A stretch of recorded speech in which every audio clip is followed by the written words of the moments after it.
এখানে একটা বাচ্চা আর বাবা এসে এখানে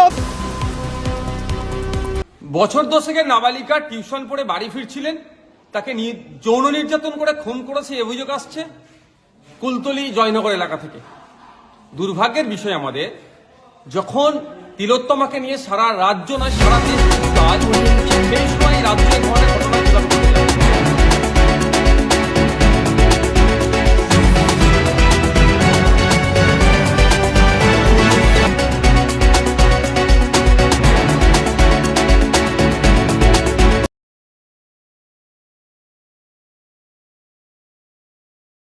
মতো একটা সেফটি জায়গায় যদি এই ঘটনা ঘটে যায়, তারপরে এই আন্দোলন, আর আমাদের গ্রামের মানুষরা তাহলে কোথায় যাবে? প্রশাসন কোথায়? একটা ঘটনার পর ঘটনা ঘটে যাচ্ছে, প্রশাসন কি ভূমিকা পালন করতেছে? এই প্রশাসনের অপদার্থতা, এই রাজ্য সরকারের অপদার্থতার জন্য আজকের এই ঘটনা। আজকের একের পর একের নারী ধর্ষণ হয়ে যাচ্ছে। নারীদের সুরক্ষা কোথায়? জনগণের জবাব দিতে হবে। পুলিশ যদি সঠিক তদন্ত করে, একটা ধর্ষণ মামলা এতদিন ঝুলে থাকে কেন? আরজিকর মতন ঘটনা যদি 2 মাস চলে যায় ওই রকম সেফটি জায়গায়, ওই রকম ক্যামেরার আওতায়, তাই এই সাধারণ মানুষ এই গ্রাম অঞ্চলে কি হবে? এর জবাব দিতে হবে সরকারের।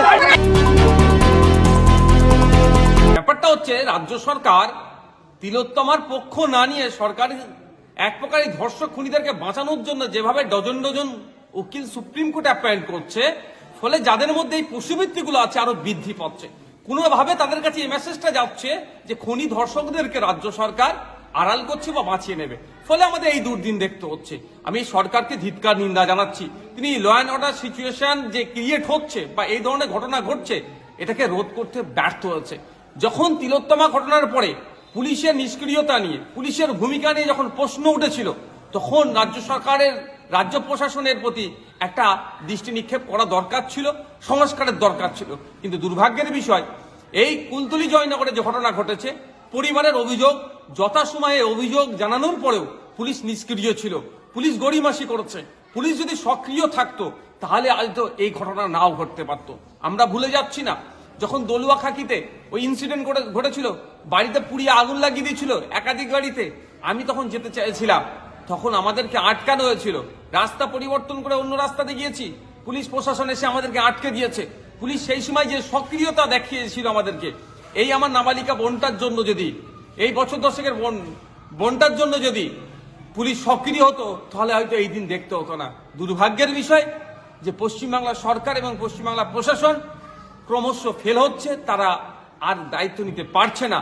আমি আশা করব মুখ্যমন্ত্রীর কাছে, পুলিশ প্রশাসনের কাছে, দ্রুত এর সাথে, এই খুনের সাথে, এই যৌন নির্যাতনের সাথে যে বা যারা যুক্ত আছে প্রত্যেককে গ্রেফতার করে ফাস্ট ট্র্যাক কোর্টের মাধ্যমে দ্রুত শাস্তির ব্যবস্থা করা হোক।